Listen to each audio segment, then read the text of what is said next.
Welcome. I'm Jeremiah Reiner, and this is the Deeply Rooted Podcast.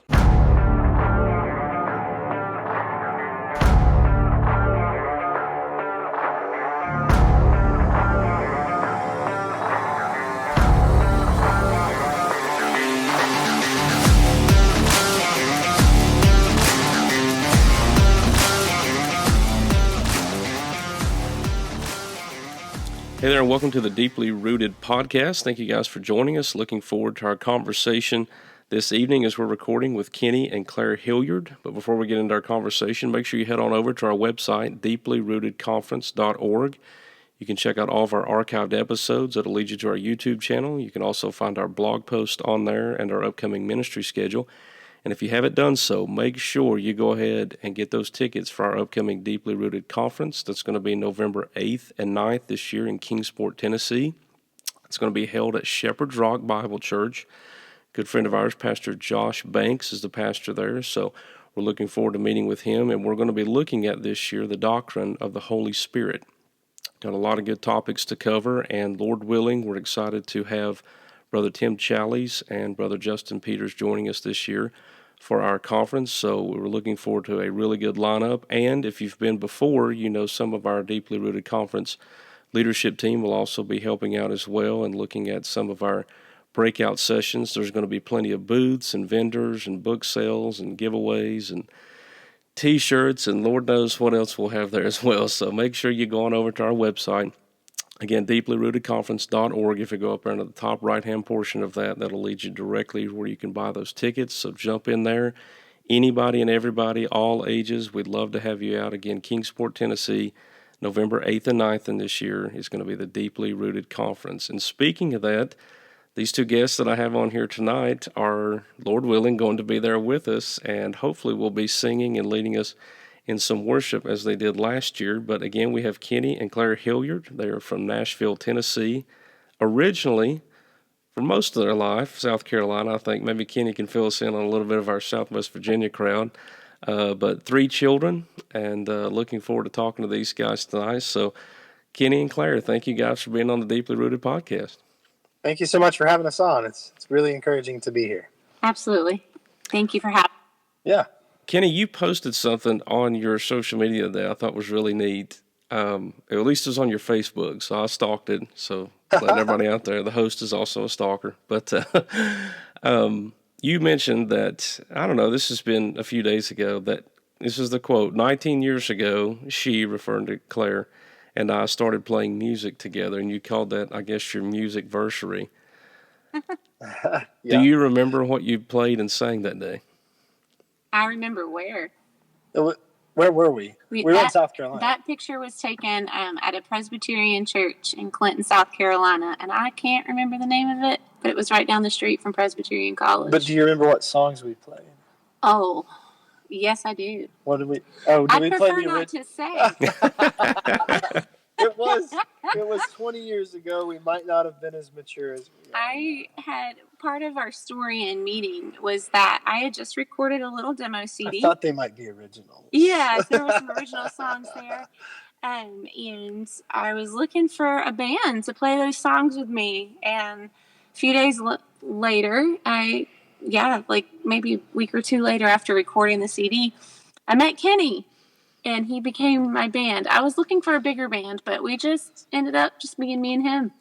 And it was fun. And we started playing and sharing music together. But I think for that church service, Be Thou My Vision, I believe, was probably that was one of the them. ones. Yeah, we can go with Be Thou My Vision there. That's been a beloved favorite for a really long time. We got to travel and play for 2 years. Yeah, like on summer breaks with college and then kind of in and out with college. Whenever we could get gigs. Play locally. Yeah. Yeah. So we played in North Carolina and South Carolina in that time. Mm-hmm. Yeah, that was amazing. It's funny to look back at the picture and look at how young I was. I don't know. It's just, when you reach a certain age, you just don't feel like time passes by anymore, and then you look back and it's 20 years and you're going, what happened? So Claire and the one-man band Kenny is how you started that. I'm not a chimney sweeper. But we don't share those songs that we originally wrote back then anymore. I gave those to a thrift store a long time ago. I would probably do the same thing with most of the messages I preached 20 years ago, and I don't even know if I'd give them to a thrift store. I'd probably just put them in the fireplace somewhere and send them on down the road. But I don't know. People like, I hear pastors talk about having messages in the can. Every time I go back to preach a message I preached before, I'm like, what did I say? I think I need to start over. Like, yeah, I feel the same way. I've kept almost all of mine probably in some notebook or digital format somewhere, and I'll occasionally, once in a blue moon, I'll look back over and I think, what was I thinking? What was I doing? And why would anybody listen to that? well, like I'll get asked to like preach something at a conference or a church while we're out on tour, and I'll think, well, I'll just pull out something I preached before and I'll just edit it a little bit.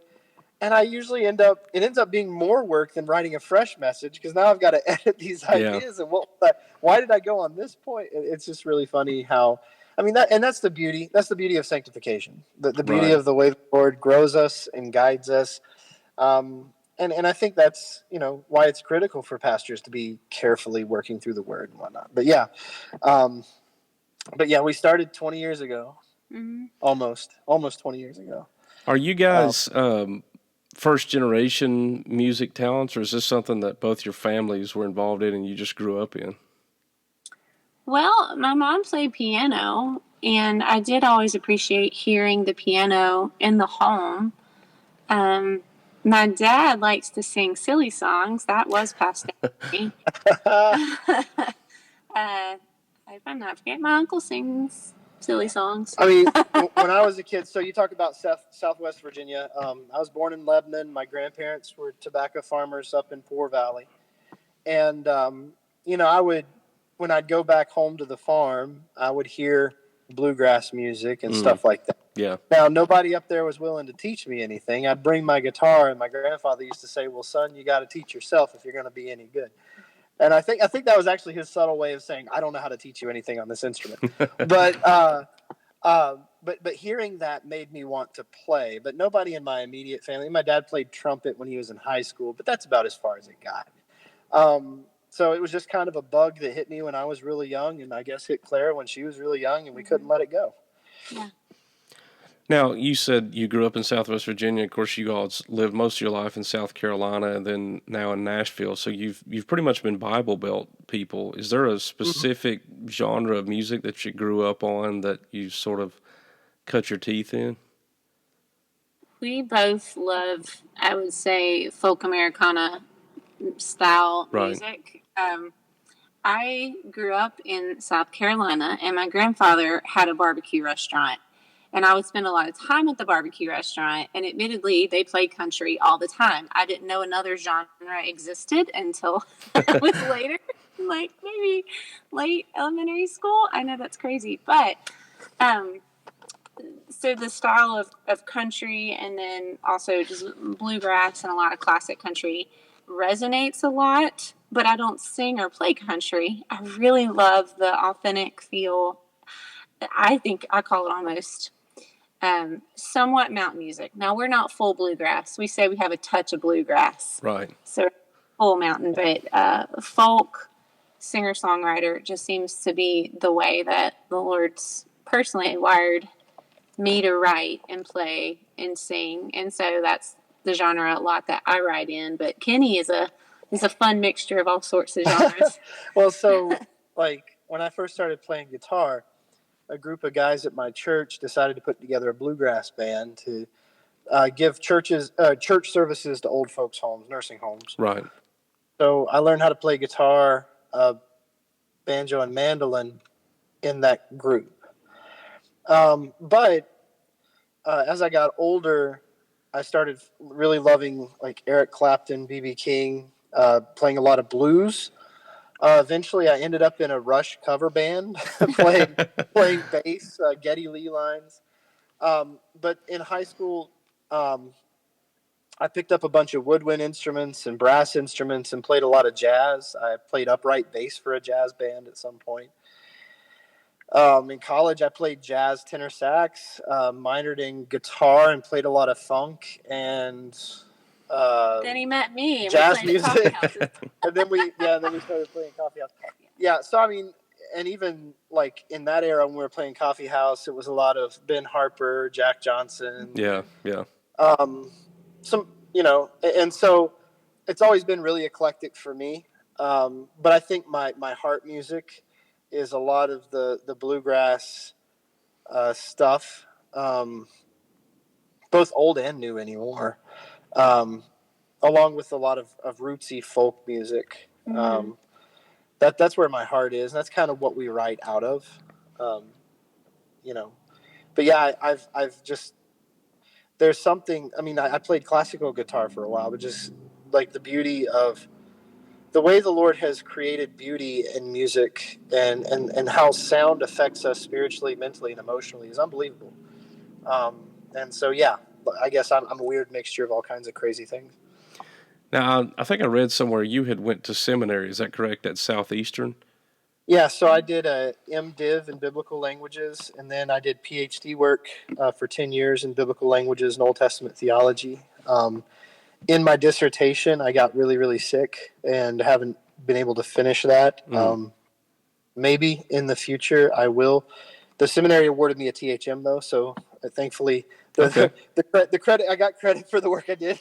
Yeah, there you go. But I did get to teach for Southeastern Seminary for 2 years, and I did teach for 1 semester at Grand Canyon, and then I really jumped into the church, like serving the church pastorally. Yeah. Do y'all think that's helped in the writing process, or is your writing more personal study, life experience with your walk with the Lord? I think absolutely, and I say that as the missus. I didn't. Well, I did take some seminary courses, but not a ton. But as far as in the writing process, we are really passionate when we're writing music for the church, especially to be very careful with what we write. We're both pretty passionate about realizing the importance of what we sing and that these truths get ingrained in hearts. What we sing get ingrained in hearts. And we're not perfect. I don't claim to be. But we do need to be as careful as possible that what we are singing is indeed true and in line with Scripture. So often in the writing process, and it depends on how the song is written. If I'm writing a song and I'm working on it, I will constantly go back to Kenny and say, okay, let's think this through. Is this biblically accurate? If I put the line this way, does it mean this? And then that'll be off. It's really helpful to be able to think through those things scripturally together. And I think his education has helped a lot in that.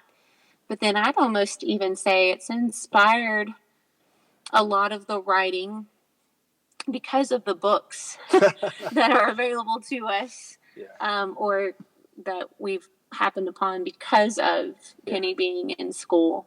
So yeah, I think one of the ways it's affected me, because a lot of my academic work is in translation, it means a lot of slow, careful thinking over words as you're translating from the Greek to the English or the Hebrew to the English. Yeah. Because you want to be accurate, you want to be careful, and some people make the mistake of thinking, well, if this word can mean all these things in the dictionary, then I can just kind of stick them in there. But that's really not how it works. And so,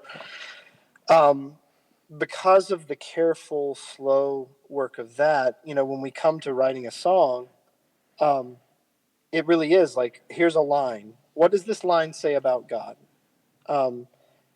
Is it accurate? But then also, could it be misleading? Even if it is accurate, could it be misleading? And stuff like that. And just trying to be careful that we're just careful what we have people say, because that's on us, in that point. I'm glad y'all brought that up, because I don't get a chance often to talk to necessarily not just worship leaders and people that are involved in the music aspect of church services, but people that actually write songs. what do you all see in the modern landscape of, I'll just use a broad term, like Western church right now? Like, where are most people missing the mark, you think, when it comes to worship? I think that, one, I want to start with one thing that I find encouraging. Okay. There are, if you compare 10 years ago to now, I think that there are a lot more faithful worship songwriters now. I agree. Yeah. I think in part that has to do with the Gettys and what they've done to really push for biblical worship. I think that's helpful. Um, I think one thing we run into is there's this, I'll put it this way. So as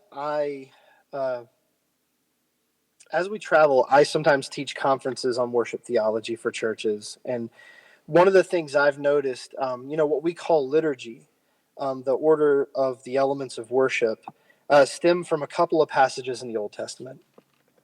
And I was teaching on those passages last year sometime, and it hit me between the eyes that none of those passages actually mention music at all.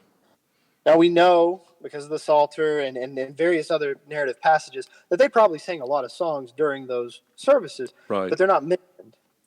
And so I think that the issue for me is, I think that biblically the paradigm should be that the songs uphold each of those elements.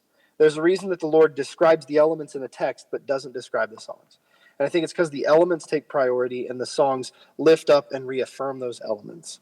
And I think a lot of times in the modern context, we've flipped it around so that the songs take priority and the elements take a back seat. And I don't think anybody's doing that out of some nefarious, like, I'm going to get them thing.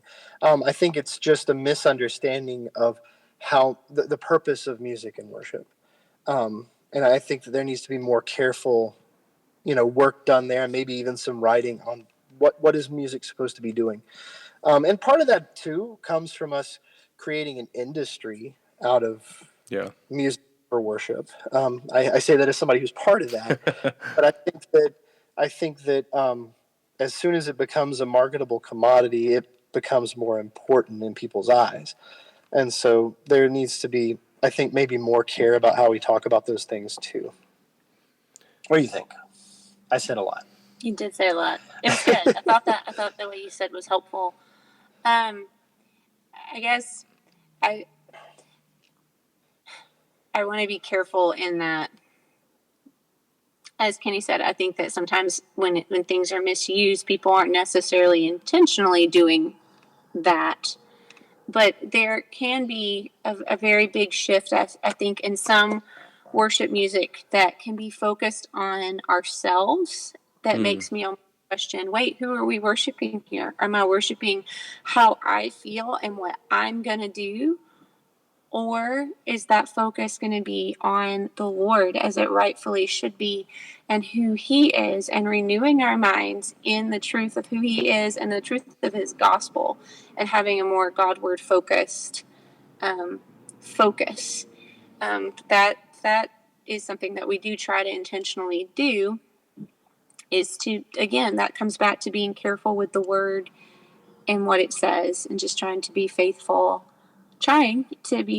there. But I do think that sometimes unintentionally, maybe taking too much of a creative liberty in writing music for the church, that sometimes the focus can get sadly misconstrued.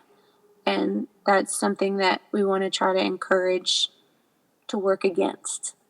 And I think that, an example of that, I don't have any of these songs off the top of my head, so it's really hard for me to be like, this one song does these things. But I've just noticed in a handful of places where we've heard these songs, there's a number of songs about how good our worship is and how we're going to give that to the Lord. And that just puts us in the front and center. So when I do teach on worship theology, one of the things I do is I draw us back to Isaiah 6, where the Lord's in the temple. And my argument is that true worship stems from rightly seeing who God is rightly seeing what he's done for his people, and then rightly seeing who we are. And any abuse of worship tends to stem from getting that disordered. We're either not rightly seeing who God is, we're making him smaller than he is. We're not rightly seeing what he's done for his people. Maybe we're thinking that we can earn something by what we're doing. And then we're not rightly seeing who we are in light of his work. Maybe we think too much of ourselves. And so I think that getting back to some of these biblical foundations, I think can help worship leaders determine which songs they want to use. And I do think that because it is a market, the more churches that we have being careful and diligent in their selections, that will affect actually the industry that produces these things. And it will, I would imagine, be a slow process. But as I said, I'm seeing in younger and younger generations, maybe I haven't said this, as we travel and as we look, we're seeing more and more the younger generations wanting to be connected to a historic church, wanting to get back to the foundations, get back to what liturgy is. And I think part of it, and I've actually been told this by some of the younger generation, that they were raised in the social media culture. They know what fake is. Yeah. They can taste it. And they don't want to think that the church is just something that just popped up. They want to be connected to something old, ancient, connected, like foundational. They need more foundations. And so I have the feeling that in the future, should the Lord persist in this way, that we'll see more and more growth of biblical worship music, Lord willing. Yeah. Do you think some of this is a product of the kind of the seeker-sensitive model for church growth? How much emphasis would you play, like, as far as, let's say, poor worship theology? How much of that maybe comes out of that seeker-sensitive movement? Well, I think that foundational to what we call the seeker-sensitive movement is really consumerism. Yeah. But I think that unintentionally, but I think that it's led to a sense of consumerism, and this can you hear it often in some places. How did worship make you feel this morning, or what are your felt needs? And those are important. Like, we do have felt needs. I get that, but making such things the hallmark or the guiding light for the church itself, it lends itself to consumerism. And in that sense, just like with advertising, we want the things that make us feel good. So I think that there's a sense that that's the case. Although I'm seeing, as we travel the country, I'm seeing less and less of the seeker sensitive stuff. I think that maybe that area of our of Christianity has kind of run its course. I don't know,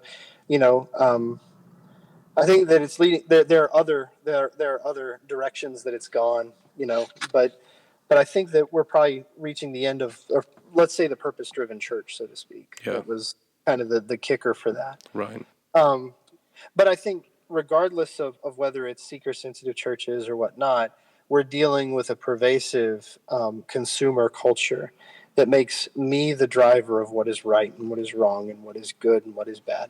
And I think that part of our society in general is hurting us. And I think that the church, to some extent, has to work to find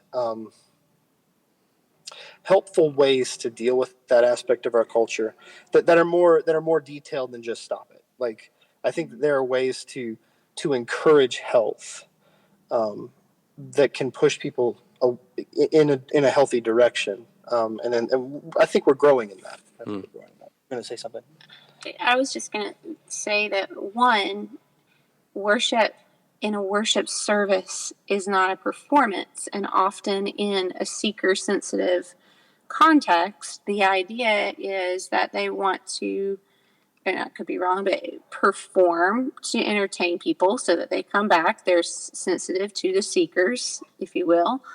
But I feel like that is a misordered priority. in that as believers, when we do come together to worship the Lord, first off, the music isn't just the worship. All of our life is to be our worship, and all aspects of the worship service are to be our worship unto the Lord. And as musicians, the goal is not to manipulate someone's emotions or get them to some sort of feeling or some sort of state. Right. We don't need smoke machines. We don't need anything else to manipulate these emotions. But God's word and the Lord himself, I mean, yes, he's given us emotions, absolutely. But I feel like these are to be directed in a right way, in meaning that the songs that we sing should cause us to rejoice in him, not in a fake way, not in a way that just says, I'm going to just perform this. But when we remember Christ and who he is and what he's done, our hearts should be drawn to rejoicing. Or even in the midst of a season of lament and feeling awful, still, even there, and that's a lot of what our music is about, but even in that season of looking to Christ and finding joy in him, something that's real and authentic. And I feel like in meeting people, so to speak, with the truth, that truth meets them where they're at. We don't need a performance per se for our worship service, if that makes sense. So in a sense, there was a season where perhaps the seeker sensitive movement did drive that service more, but I don't feel that that's helpful. Yeah. And hopefully it's taking a turn away from that, just and remembering the truth of the Lord. One thing I want to say too, in the Reformed world, I think that one thing that's been unhelpful has been this tendency to, because a lot of these other movements are extremely emotional and some even emotionally manipulative, that we shy away from emotion. Yes. And yeah. One thing I've told a number of brothers is music is inherently emotional. There's a reason people listen to Vivaldi and Bach, and they don't have any word. Well, Bach has some words, but most of these don't have lyrics. It's the music itself, and it drives the emotion. And so, what I want to say is, our worship music should be emotional, but it's the truths that we sing that should drive that emotion. Yes. So, when we're singing about the wonder of in Christ alone, those lyrics, should drive the emotion and the triumph that we feel at the end of the song, not, beating on the drums really hard or playing the guitar harder. And so I want to, one of my goals is to try to get us back to having both truth and emotion together, because you can't. Well, I'll put it this way. So when I was learning to preach, if I preached a message without emotion, the people who heard me wouldn't think that I believed what I was saying. Right. And I think the same thing is true when we come to sing the wonderful truths of who God is. If we sing these emotionlessly, then it comes across as if we don't actually believe what we're saying. And so, I don't want to let a movement that we disagree with determine how we negatively, we don't want our theology to just be reactive, I guess is the way to put it. Yeah, that's a good point. We oftentimes hear, and you've mentioned it before, that you've counseled with worship leaders and you've done some seminars and conferences and stuff like that. And so I know you're probably used to speaking to worship leaders, but what advice would you give or counsel would you give to congregations when it comes to worship and viewing their worship leaders, choir directors, whatever setting they might have? What advice would you have to the folks sitting in the pews? So one thing I would say off the bat, and I'll stick to music again. All of the service is worship, but we'll stick to music. We work really hard to make sure that we're at church on Sunday morning because we've been commanded in Scripture to do so.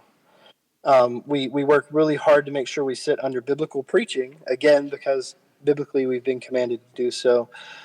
We make many sacrifices to obey the Lord's commands.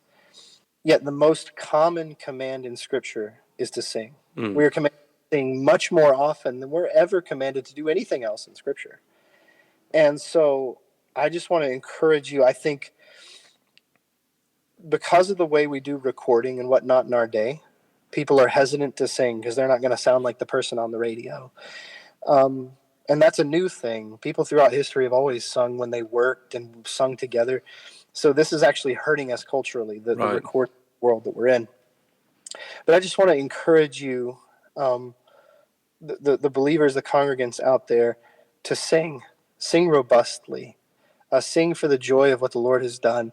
And what's beautiful is one of the reasons the Lord has called us to sing is because as we're gathered in a congregation, and I look over at a brother who I know is suffering, either marital issues or work or whatever, and I see him singing the truths of who God is, it encourages my faith.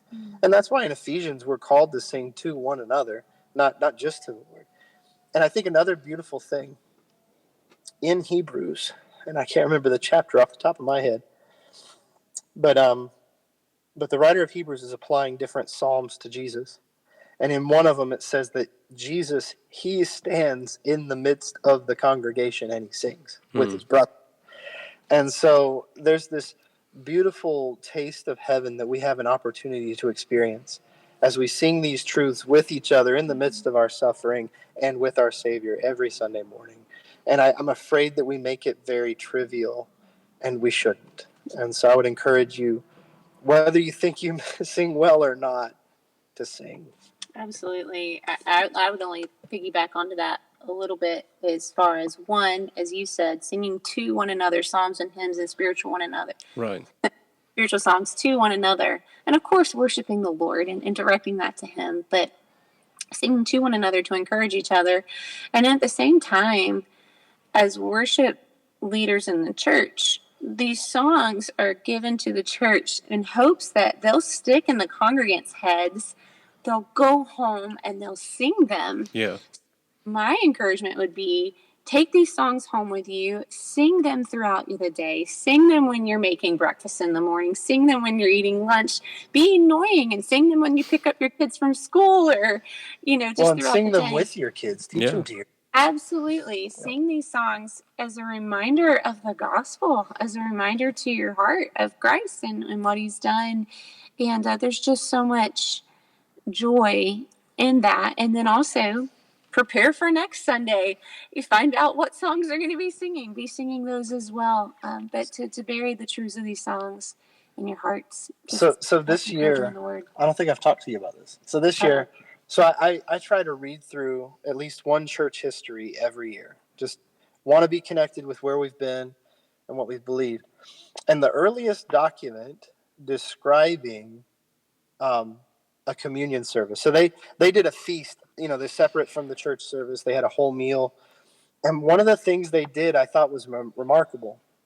It says that they would gather together, they'd break the bread, and then each person who gathered for communion would sing a song to the rest of the congregation, either of their own creation or one that they used for worship.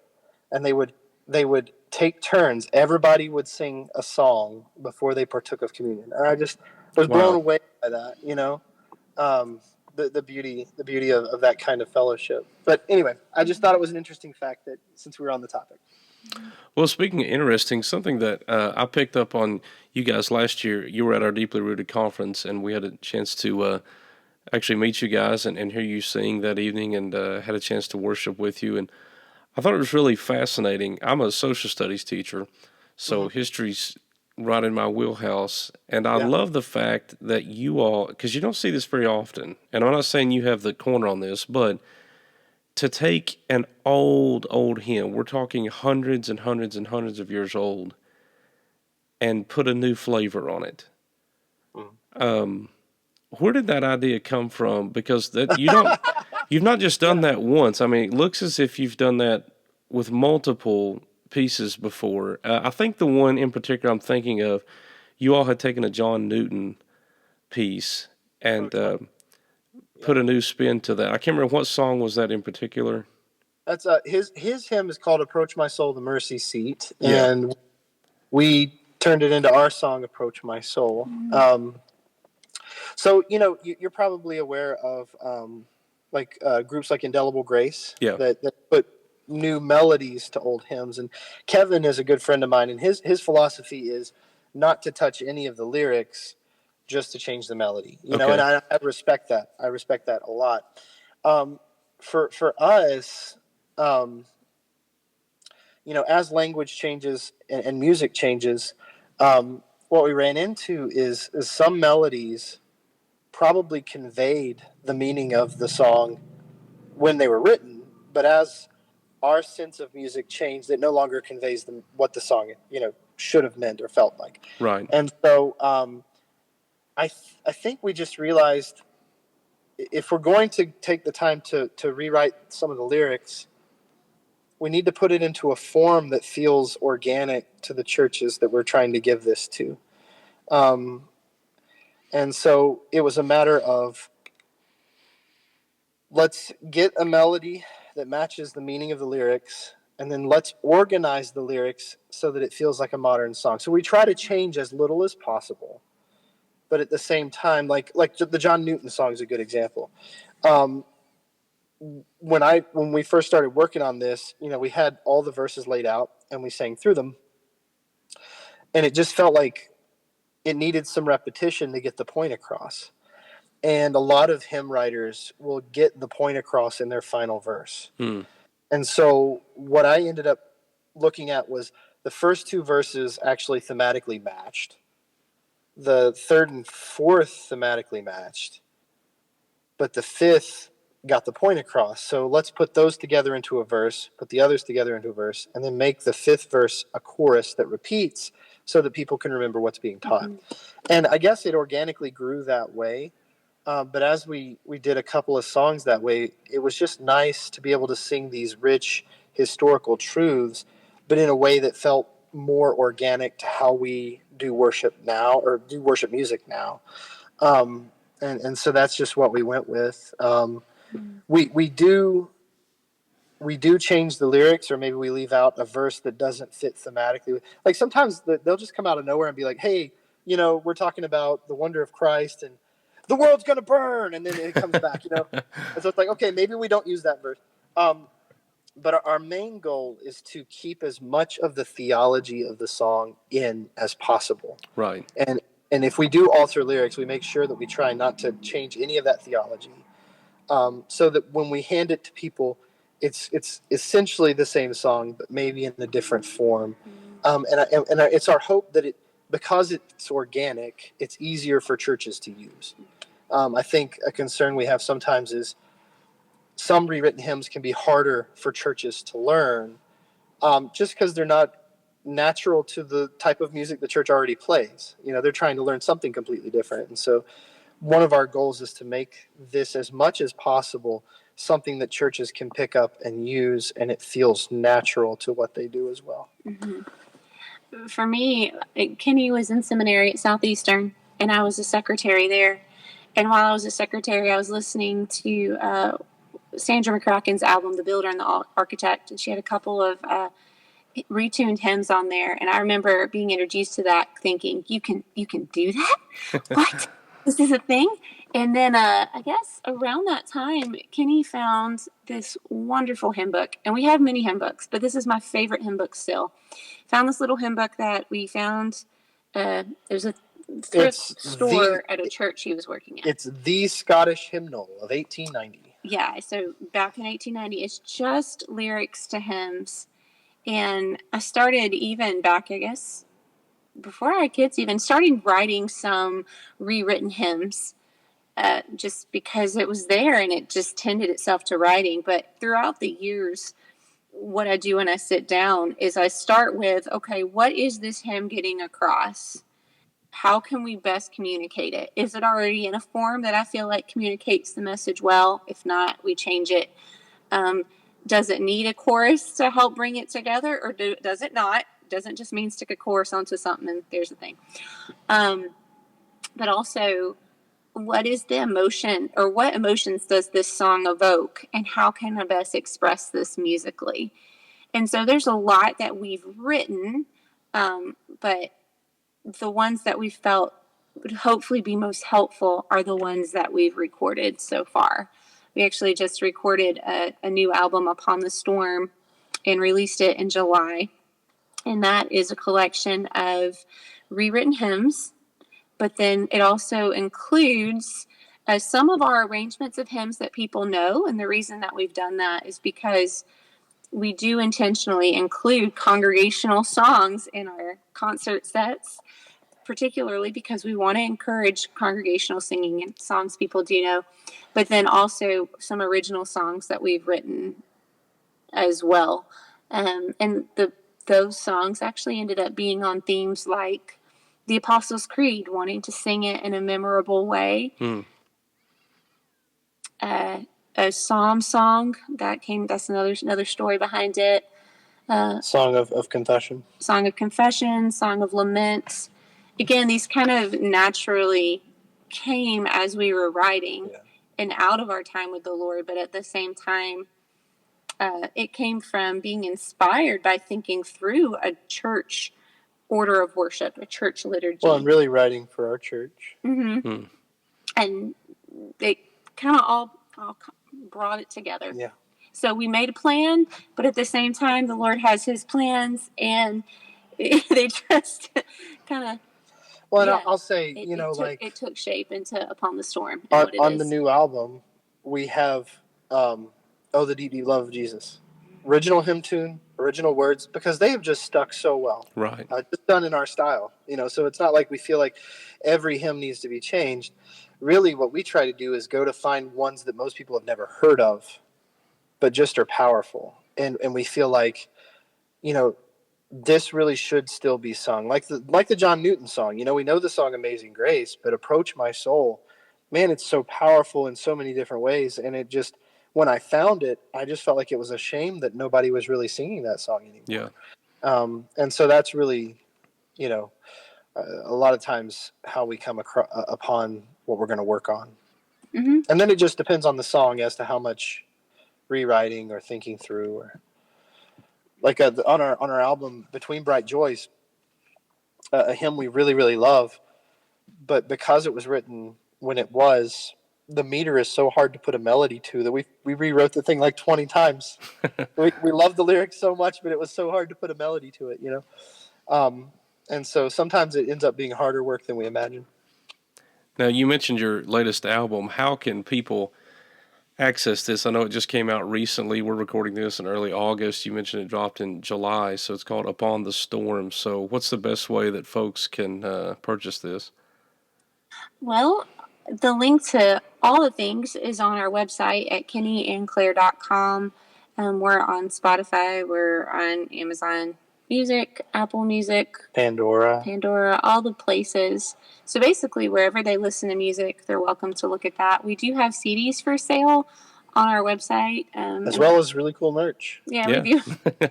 Gotta rep the merch. So, yeah, all that's there as well. Also, we don't mention it much, but whenever we distribute our music, our distributor also puts the music on YouTube, so people can, if that's the easiest way to find it, you can go and look us up on YouTube, and you can find our music there too. What social media platforms do you guys use? Instagram and Facebook. Yeah, primarily. We have a handle on X or Twitter or whatever we're going to call it now, but it's really just not active right now. So mostly Facebook and Twitter and Instagram. Yeah. Mm-hmm. Now, we had mentioned before we recorded, and I want to make sure we get it out there, but we'll definitely put this in all the show notes as far as all the information you all just mentioned about social media and website and things like that. But if folks are looking to maybe contact you all to come in, maybe do a conference, a service, something like that, what's the best link that they can go to get in touch with you? So that is booking at kennyandclaire.com. Mm-hmm. Booking at kennyandclaire.com. Correct. Awesome. Yep. Well, guys, thank you all so much for joining us for the Deeply Rooted podcast. I know it's a little late for you guys where you're recording. I think you're in Illinois, is that right, or in Indiana Yeah, right now? we're in Eastern time, so Yeah. yeah. So, That's a best wishes to you guys out there. I know you're on the road right now and got a lot of kids out there, yeah. plenty ahead of you. When you get back into this area, when's the closest you'll be in maybe Northeast Tennessee, Southwest Virginia? You got anything coming up soon? Well, we'll be at the Deeply Rooted conference. Right. That's the next thing right now. We are going to be at, Winston-Salem in September. But we actually have because we'll be in Winston-Salem in September, we have some availability to come out that way. Okay. Passing through. Yeah, So if anybody wants to hit know. us up, we'll gladly go to Southwest Virginia, East Tennessee. All right. Well, make sure you hit them up. Again, that's booking at Kenny and Claire, right? Mm-hmm. That's correct, yeah. So make sure you hit these guys up. I know you'd appreciate it. I have listened to some of their songs lately. They're tremendous. Like I said, I listened to some of their stuff recently at last year's conference, and you don't want to miss it. It's a really, really great piece of material there in a project they got going on. So Kenny and Claire, make sure you hit those guys up and give them a shout out. Make sure you call them up if you're a church leader, pastor. If you're a worship leader, make sure you look into that. I think they'd appreciate that. But we'll try to get the word out there. And if you haven't, make sure, whatever you do, drop everything in your life and get tickets to the Deeply Rooted Conference this year for 2024. Kenny and Claire's there, Tim Challies, Justin Peters, the weird guy with red hair that hosts this podcast. He'll be there. There'll be just celebrity upon celebrity out there at this year's conference. So thank you guys for joining us. We appreciate it. And like I said, we'll make sure we put all that info out there for those that are listening in the podcast. We'll put those in the show notes. So until next time, we hope you guys have a great week in Jesus.